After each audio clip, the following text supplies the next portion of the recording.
The Commonwealth of Massachusetts versus Lizzie A. Borden, a dramatic reading of the full trial transcript. Day 5, Friday, June 9, 1893, New Bedford, Massachusetts. Chief Justice Mason and Justices Blodgett and Dewey presided. The state was represented by the Honorable Hosea M. Knowlton and William H. Moody, Esquire. The defense was represented by the Honorable George D. Robinson, the Honorable Andrew J. Jennings, and Melvin O. Adams, Esquire. Part 5. The prosecution calls its next witness, Patrolman Michael Mullaly. Mullaly is sworn in and takes the witness stand. Direct examination of Patrolman Mullaly by Mr. Moody of the prosecution. Your name is Michael Mullaly. Yes, sir. You are a police officer of Fall River, are you? Yes, sir. And have been for how long? Something over 15 years. And your position in the force is what? Patrolman. It was last August, was it? Yes, sir. Now, were you summoned to the Borden house on 2nd Street on August 4th of last year? Yes, sir. From whom did you receive the first news? From Officer Allen. Where were you when you saw him? I was at the patrol wagon house on the corner of Rock and Franklin Streets. From there, did you go to the house? I went to the station. And from the station where?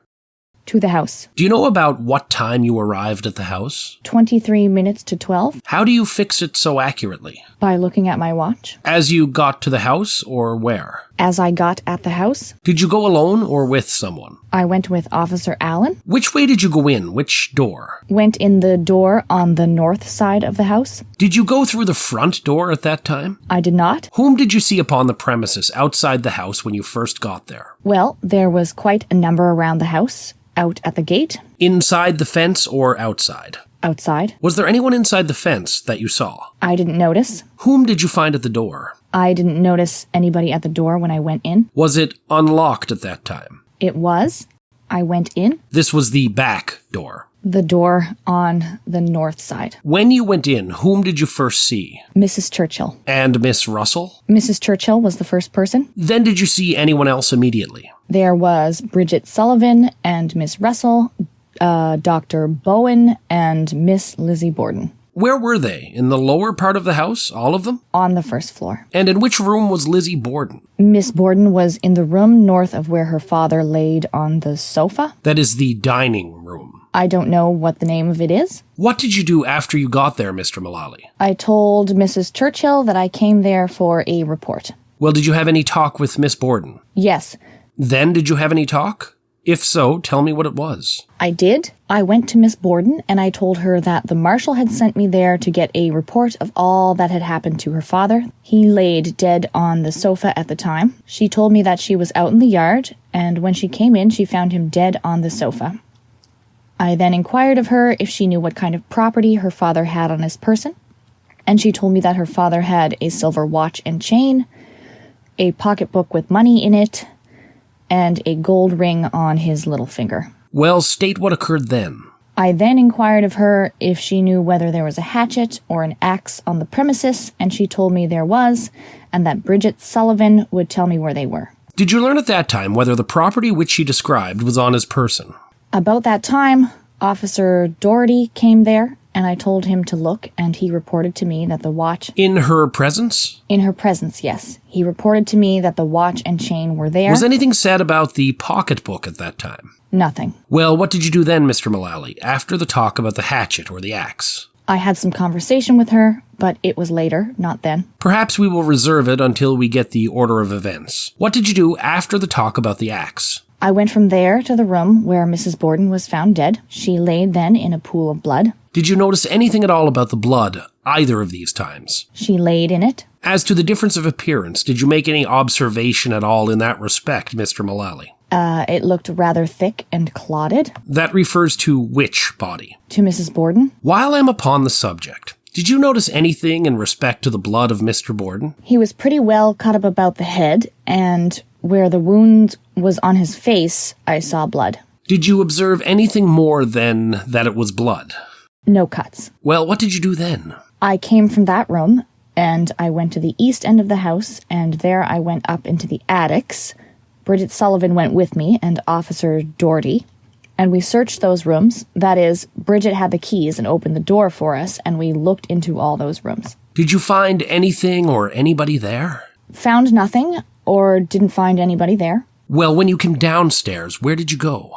I went from there down into the cellar. What did you do down there, Mr. Mullaly? Bridget went with us. We went looking for the hatchet and axes. Bridget led the way. She went into the cellar there, and she took from a box 2 hatchets. Can you tell us what room that was? That was at the east end of the house, in the cellar towards the east end. Would the plan help in fixing that? I think if I see it, it was in here. Here is what is called the washroom. That is, looking at it in there, and up here this box was, and from there, well, it looks so to me as if there was a bulkhead across there. That is the way it looked. I'm telling from memory. And I saw a box, and from there saw where Bridget took those hatchets. The witness indicates a wood cellar near a chimney. I won't say whether it was here or along there. I took the axe down, but on the south wall. Of the same room? I wouldn't say whether it was the same room or the other one. About how high was this shelf upon which the box containing the hatchets was? Well, she reached up. How high was this shelf? I don't know that you answered.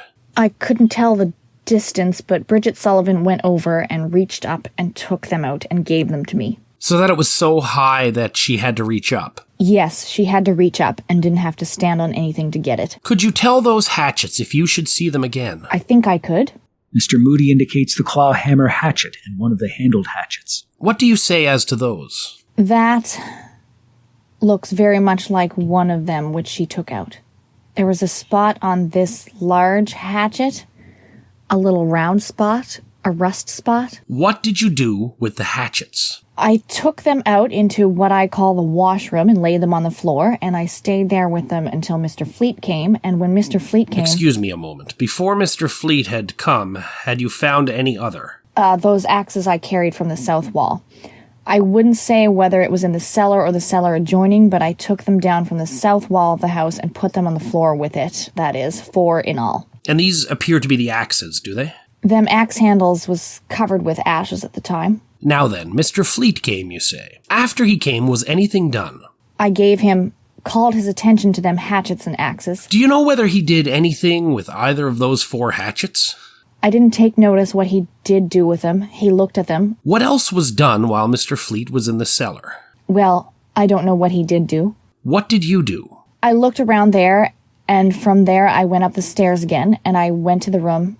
No, I didn't. I've got to straighten that. I went into the yard and into the barn and made a search of the premises all around. Do you mean the yard and the premises, or refer to the barn? The yard, barn and fences all around and back into the house again. Did you find any weapons or any indication of blood on any part of the premises outside of the house? We did not. In what part of the barn did you go? I went into the lower and the upper part. Then where did you go? Came from there and went into the yard and looked around the wood pile. There's a wood pile towards the fence. I looked around that and all around the yard. Did you find anything there, anything by way of blood or a weapon? I did not. Do you know about what time it had got to be by then? No, sir. What did you do after that? I went to the west end of the house and I went into Mrs. Borden's room. Officer Hyde was with me, where Mrs. Borden was found dead. Yes, that is the room. And I searched there with Officer Hyde. Did you find anything? I did not. Was any furniture disturbed or overturned in that room? I mean, before you began your search. I wasn't certain about that. Well, what did you do next? I came from there and went into the cellar again. Whom did you find in the cellar? Anyone when you first went down there? The first time? No, I mean the time you're speaking of now. Did you go down alone? I think Officer Hyde went with me. Did you find anyone down there after you got down there? This second time? I did not. What did you do down there? Well, I searched round again. You found nothing, did you? I did not find anything. Did anyone come in while you and Officer Hyde were there, or after you came there on this second visit? Officer Fleet came down there again. Yes. Now, what did he do? What did you see him do? He said to me... No, not what he said to you. But he said something to you, did he? Yes, sir, he did. Then after that, what did you do? What did you do after Mr. Fleet had said something to you? I showed him where the hatchets were taken from. What did you show? I showed him a box where Bridget had taken them from. What did you do after you showed him the box? He took a hatchet out of there. Can you tell what sort of hatchet he took out? It looked to me as if smaller than one of them. The handle was broken and he put it back and it was covered with dust or ashes or something like that. It looked to me... In the first place, I will ask you if that, with the wood put in, appears to be the hatchet that Mr. Fleet found in the box. It looks very much like it, only a cleaner break. What do you mean by cleaner? It looked fresh, as if just broken. I wish you would describe more particularly the ashes or dust that you observed on the hatchet. Take it and point it out yourself where it was. Across here, and on that side, it looked so as if it was kind of covered with it on the side. Did you observe anything with reference to the break of the wood? Nothing more than it looked as though it was a fresh break. How did that, in respect of dust and ashes, compare with the sides of the hatchet? How did the freshly broken wood, in respect of dust and ashes, compare with the sides of the hatchet? It was cleaner, the hatchet. The prosecution suspends the direct examination of Patrolman Mullaly. The court breaks for lunch until 2:15 p.m. The Lizzie Borden trial Day 5 featured Christine Daniels as George Robinson, Keith Morrison as William H. Moody, Zara Tufts as Michael Mullaly. This production was produced by Lion's Den Audio Theatre. Subscribe to Lion's Den Audio Theatre on YouTube to receive notifications of upcoming audio releases. I'm your Day 5 announcer, Ron Newcombe, and from everyone at Lion's Den Audio, stay healthy, stay happy, and stay safe.